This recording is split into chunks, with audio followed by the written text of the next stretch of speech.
Good morning mga boss. Ito ang unang biyahe natin ngayong taong 2026. Pakwan.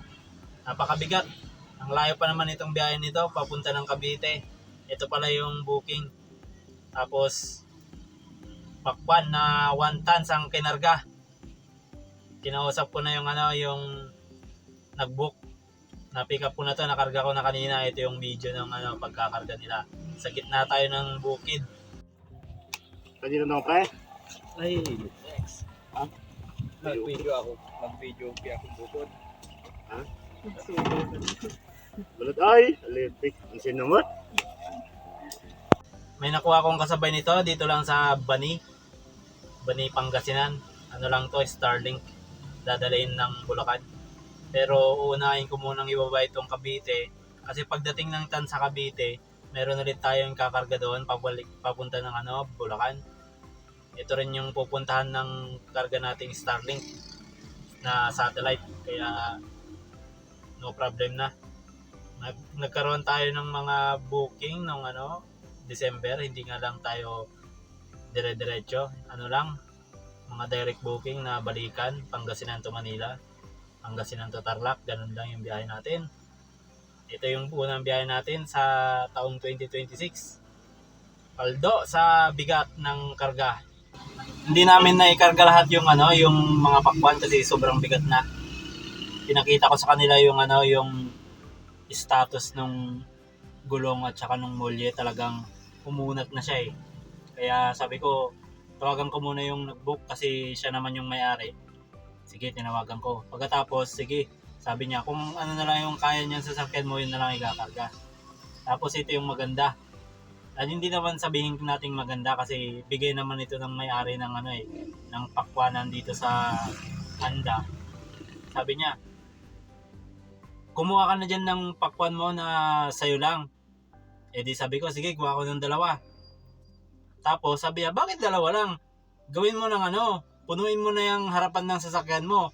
Kaya ito yung karga ko ng pakwan sa harapan. Ang dami. Kaya, sige, kuha na lang ako dito ng pipili na lang ako ng mga ganda. Kaya yan, ang dami. Papamigay ko dun sa amin sa Caloocan. Sa mga pinsan at mga auntie. Kaya goods na goods din. Ito na yung tip natin.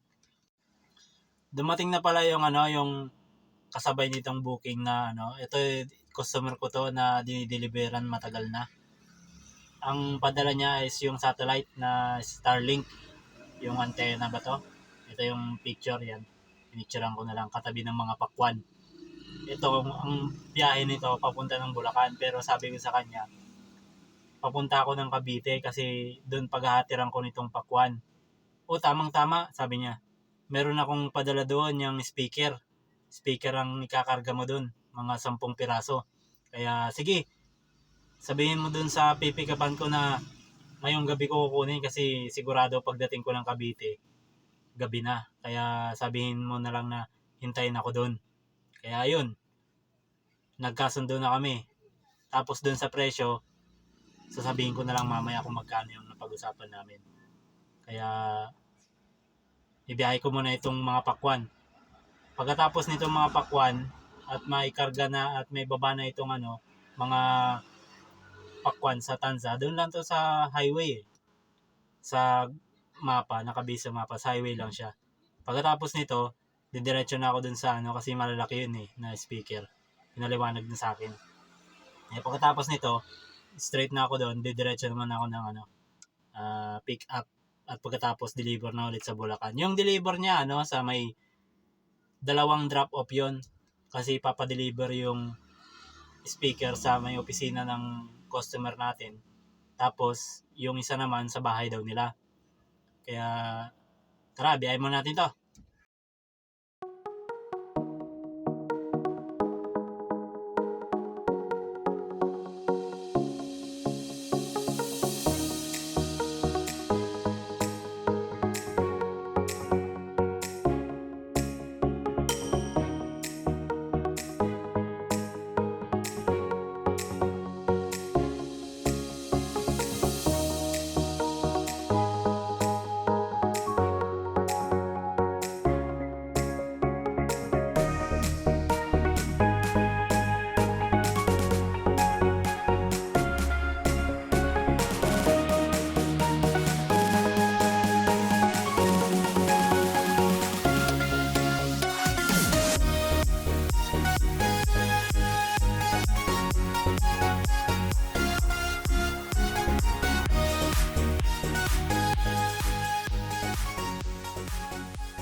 nakarating na rin tayo dito sa Tansa Cavite. Ito yung pakwan nila, binababa na.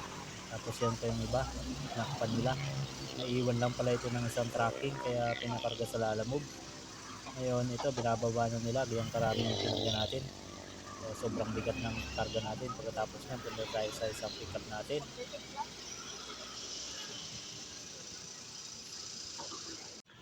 Ito pala yung kakarga nating susunod, mga speaker. 11 box. Sakto, wala nang laman yung ano natin, sasakyan natin. Ayos.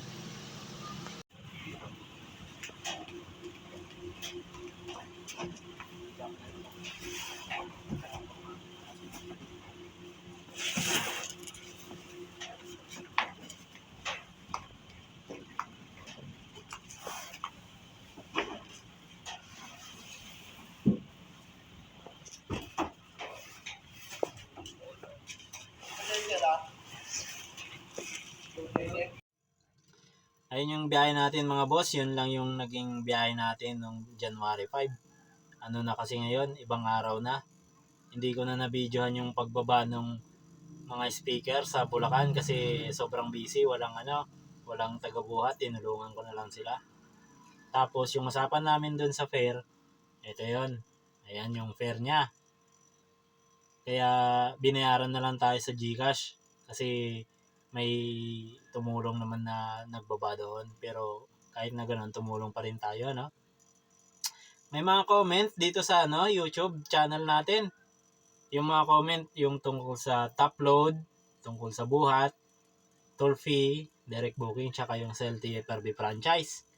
Yan, sagutin natin yung mga tanong na yan dito sa YouTube channel natin sa mga comment, Unahin muna natin itong tungkol sa buhat. Sa buhat sa Lalamove, may kasama po yung bayad.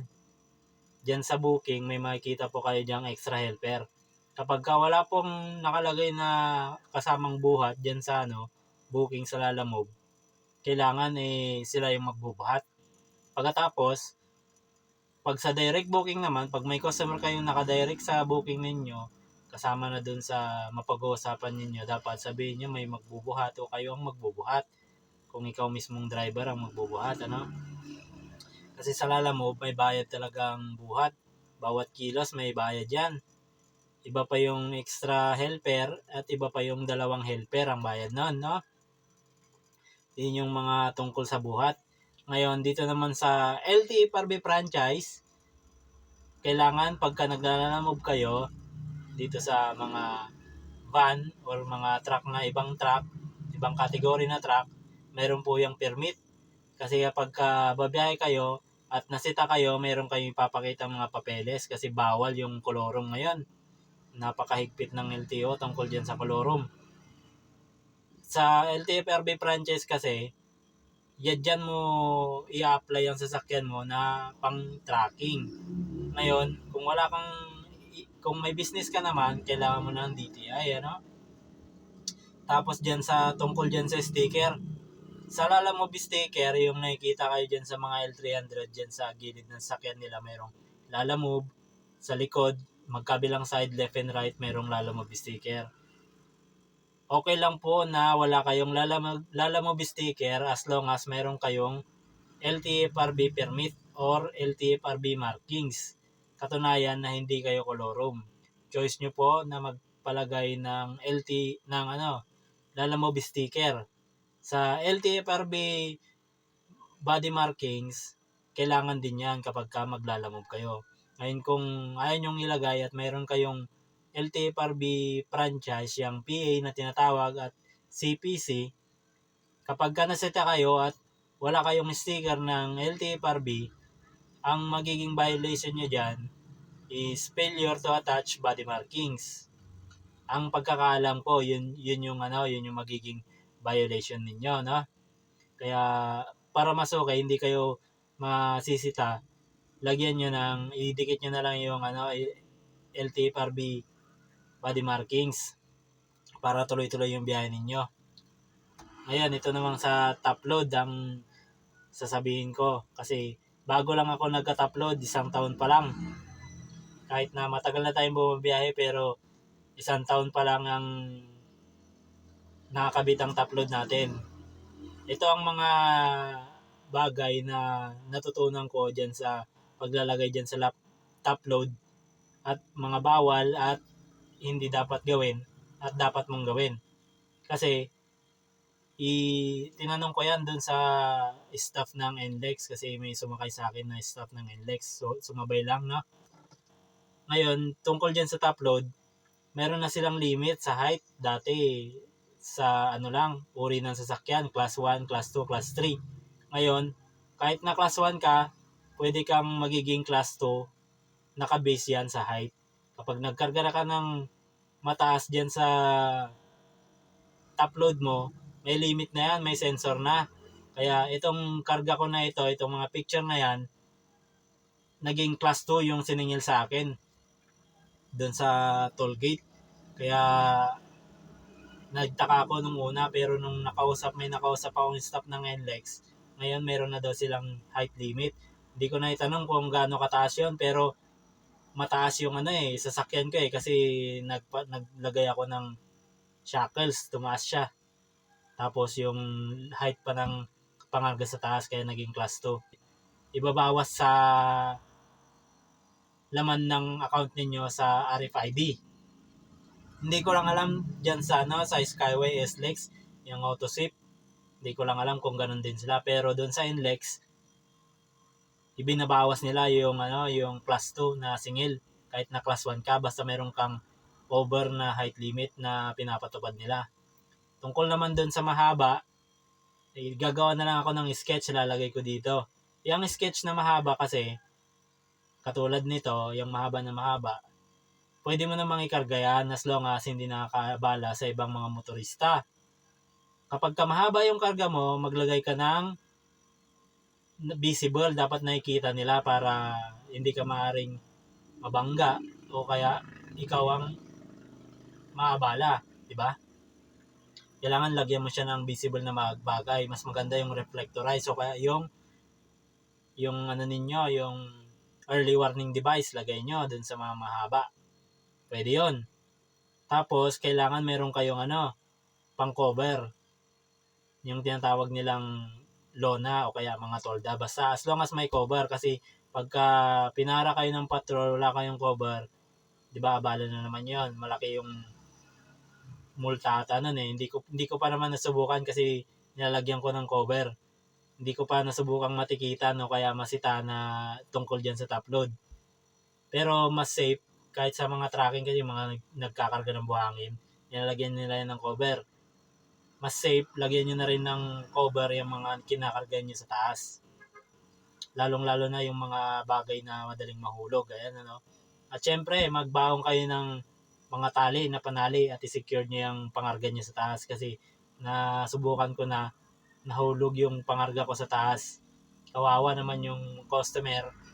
Kawawa ka rin.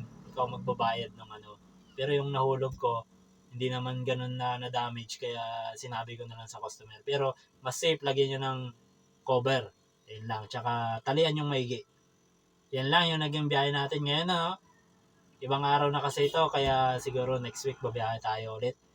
Tignan natin kung nakita ko kasi sa Facebook na napakababa ngayon ng Lalamove fare.